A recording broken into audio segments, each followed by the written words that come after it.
नमस्कार, आप देख रहे हैं शिक्षा बाई आकांक्षा।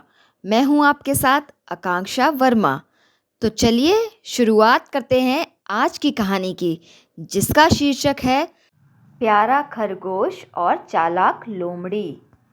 एक बार की बात है, एक हरे भरे जंगल में एक बहुत ही सुंदर नदी बहती थी। उस नदी में बहुत ही सुंदर मछलियां रहा करती थी। नदी के किनारे चिड़िया दाना चुगने आती थी।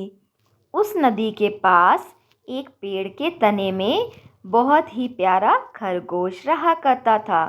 किंतु उस जंगल में एक बहुत ही धूर्त और चालाक लोमड़ी भी रहा करती थी, जिसे दूसरे जानवरों को परेशान करने में बहुत मज़ा आता था। एक दिन वह लोमड़ी नदी के किनारे घूम रही थी कि अचानक उसे एक गड्ढा दिखाई दिया जो पानी से भरा हुआ था।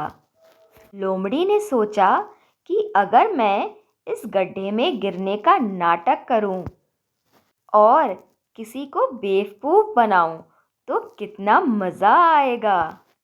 उसने छलांग लगाकर खुद को गड्ढे में गिरा लिया और मदद के लिए जोर जोर से चिल्लाने लगी। उसी समय पास से एक भोला भाला खरगोश गुजर रहा था। उसने लोमड़ी के चिल्लाने की आवाज़ सुनी तो वह उस दिशा में गया। उसने गड्ढे में लोमड़ी को फंसा हुआ देखा तो लोमड़ी से बोला कि बहन, तुम यहाँ कैसे फंस गईं? लोमड़ी बड़ी चालाकी से बोली कि अरे भाई, मैंने सुना है कि इस गड्ढे का पानी बड़ा जादुई है और इसे पीने से इंसान और जानवर दोनों अमर हो जाते हैं। इसलिए मैंने इस गड्ढे में छलांग लगाई, किंतु अब मैं बाहर नहीं निकल पा रही हूँ।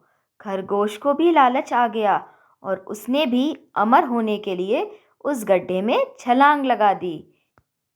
जैसे ही खरगोश ने उस गड्ढे में छलांग लगाई, लोमड़ी खरगोश के ऊपर पैर रखकर गड्ढे से बाहर आ गई और खूब जोर जोर से हंसते हुए बोली, धन्यवाद प्यारे खरगोश, तुम जैसे मूर्ख लोग ही दूसरों को ऊपर उठाने के लिए काम में आते हैं।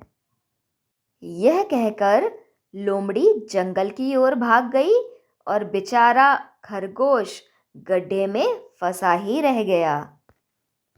इस कहानी से हमें यह सीख मिलती है कि हमें किसी की बात पर आंख बंद करके भरोसा नहीं करना चाहिए। धन्यवाद।